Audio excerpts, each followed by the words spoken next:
એટલે ઓલા બે ચાલ જા ગાડે રખડવા ગયા હે જા બોલે વાળો સીધો હર કે નહીં રહેતા થઈ ગયું હેડો સાહેબ બોલાવે નિશાળે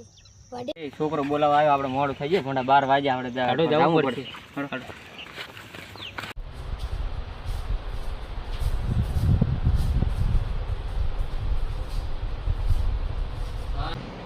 ચમ મોડા પડ્યા શું કરતા હતા આપણી ઘડા 12 વાગ્યા સાહેબ મારી પાકેટ ખોઈ દીધી ને રસ્તામાં એટલે સાહેબ હવે બે પાકેટ ગોતતા હતા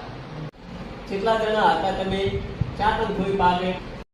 સાહેબ રસ્તામાં તો હું અને વિષ્ણુ હતા હવે 2 જણા હતા ને તો હવે તું વિષ્ણુનો ટીચર છે સાહેબ આરી પાકેટ